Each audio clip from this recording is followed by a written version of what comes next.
ভ্রমণ সাথে মিতা চ্যানেলের আমি মিতা আপনাদের সকলকে জানাই স্বাগত। সৃষ্টি স্থিতি ও প্রলয়ের আরও এক রূপ দেবাদিদেব মহাদেব। সনাতন ধর্মের সর্বময় কর্তা তিনি জন্মরহিত, তিনি শাশ্বত, সর্বকারণের কারণ। তিনি স্বরূপে বর্তমান সমস্ত জ্যোতির জ্যোতি। বাবা বড়কাছারির মন্দির হলো গ্রাম বাংলার লৌকিক ধ্যান ধারণা ও বিশ্বাসের প্রতিষ্ঠা পাওয়া হিন্দুদের পূজার্চনা স্থল। পরমেশ্বর শিব এখানে পূজিত হন।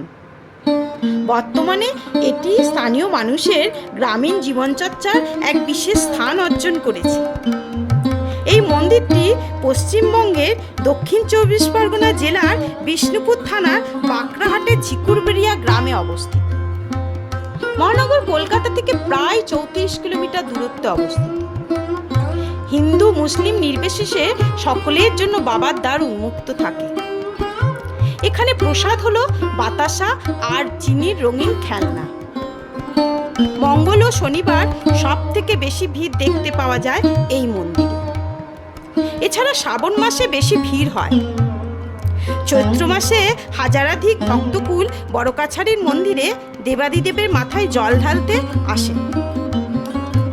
এছাড়া নীল পুজোর সময় ও খুব ভিড় হয় বাবার মাথায় জল ঢালতে ও নীলবাতি জ্বালানোর জন্য। আজ নীলের বাতি, নীল ও নীলকণ্ঠ মহাদেবের আপন নাম। বাবা যেন প্রত্যেক সন্তান সন্ততিকে ভালো রাখেন। হ্যাঁ, আজ আমি আপনাদের বাবা বড়কাছারির মন্দিরের কিছু মাহাত্ম্যের কথা জানাই। বড়কাছারির কথার অর্থ হলো বড় কোট। এটির আরেকটি নাম হলো ভূতের কাছারি। মন্দিরটি একটি বড় অশ্বত্থ গাছের নিচে অবস্থিত, আর এই গাছটির গায়েই রয়েছে একটি শিবলিঙ্গ। বাবা বড়কাছারির কোনো লিখিত ইতিহাস পাওয়া যায় না, তবে জনশ্রুতি আছে অনেকদিন আগে এখানে একটি শ্মশান ছিল। সেই শ্মশানে গভীর রাতে স্বয়ং শিব ভোলানাথের বেশ ধারণ করে বিচার সভা বসাতেন। ভূতনাথ রূপী শিবের দরবারে বিচারকে সর্বশ্রেষ্ঠ বলে মনে করা হতো। এই কারণে অনেকে জায়গাটিকে ভূতের কাছারি বলে উল্লেখ করে থাকে। অন্যদিকে লোকশ্রুতি এটা যে 1740 খ্রিস্টাব্দে নবাব আলীবর্দী খাঁয়ের শাসনকালে বাংলায় যে বর্গী বা মারাঠা আক্রমণ হয়, সেই অত্যাচার ও হামলা থেকে বাঁচতে এই অঞ্চলের মানুষেরা শ্মশান সংলগ্ন জঙ্গলে আশ্রয় নেয়। জঙ্গলে আশ্রয় নেওয়া মানুষেরা বিভিন্ন সময়ে তার কাছে এসে তাদের নানান অসুবিধার কথা বলত। সেই সিদ্ধ পুরুষ সেই সমস্যা সমাধানের ব্যবস্থা করত এবং মানুষেরা উপকৃত হত। সেই সিদ্ধ পুরুষ তাদের কাছে ভূতনাথের প্রতিভু হিসাবে গণ্য হতে থাকে ও নবাবের শান্তি স্থাপনের পর সিদ্ধ পুরুষের মৃত্যু হয়। তার মরদেহ না পুড়িয়ে সেই শ্মশানে সমাধিস্থ করা হয়। পরে সেই সমাধি ক্ষেত্র থেকে এক অশ্বত্থ গাছ জন্মায়। স্থানীয়রা সেই গাছটিকে সাধুর প্রতিমূর্তি হিসাবে মান্য করতে থাকে এবং সেই গাছের তলায় শিবলিঙ্গে পূজা অর্চনা শুরু হয়। সেই গাছের কাছে মনস্কামনা জানালে বিস্ময়করভাবে পূরণ হতে থাকে, আর সেই বিশ্বাসে ভর করে শান্তির মাহাত্ম্য ছড়িয়ে পড়ে। আজও এখানে ভক্তদের লেখা অসংখ্য আবেদনপত্র দেখতে পাবে। কাগজের টুকরোয় মনোবাসনা গাছে বেঁধে আসেন ভক্তরা। হাজার হাজার কাগজের টুকরো লাল দড়ি দিয়ে বাঁধা রয়েছে রেলিংয়ে। এটি কলকাতার কাছে বড়কাছারি মন্দিরের রোজকার চেনা দৃশ্য।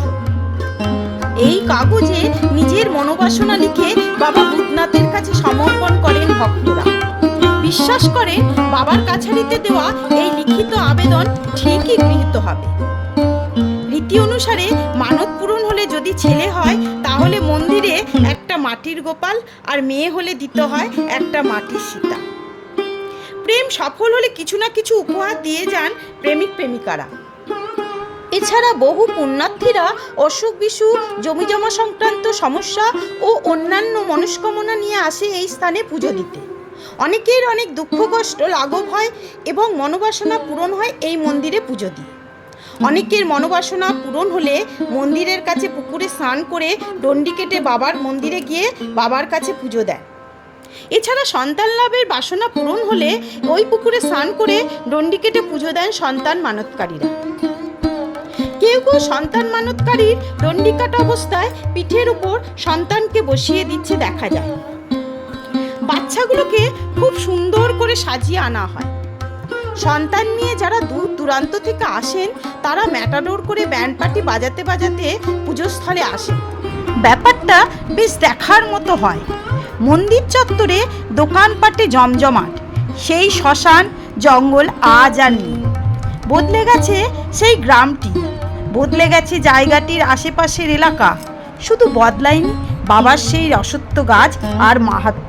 সেই পুরনো অশ্বত্থ বেদির কাছেই আছে বাবার প্রতিভু শিবলিঙ্গ। মন্দিরের পাশেই ধূপদীপ জ্বালানোর ব্যবস্থা আছে। ভক্তরা পুজো দিয়ে এখানে ধূপদীপ জ্বালান দেবতার উদ্দেশ্যে। প্রসাদ গ্রহণ করে আপনি নিরামিষ খাবার খেয়ে নিতে পারেন। ভিডিওটি শেষ করার পূর্বে মন থেকে বলুন জয় বাবা বড়কাছারির জয়। সেই সঙ্গে বন্ধুরা, আজকের ভিডিওটি এই পর্যন্ত। আবার দেখা হবে পরের ভিডিওতে। সবাই ভালো থাকবেন। ভিডিওটি ভালো লাগলে একটা কমেন্টস অবশ্যই করবেন। সেই সঙ্গে অনুরোধ রইল লাইক, শেয়ার ও সাবস্ক্রাইব করবেন এবং পাশে থাকা বেল আইকনটি অবশ্যই প্রেস করবেন। নমস্কার।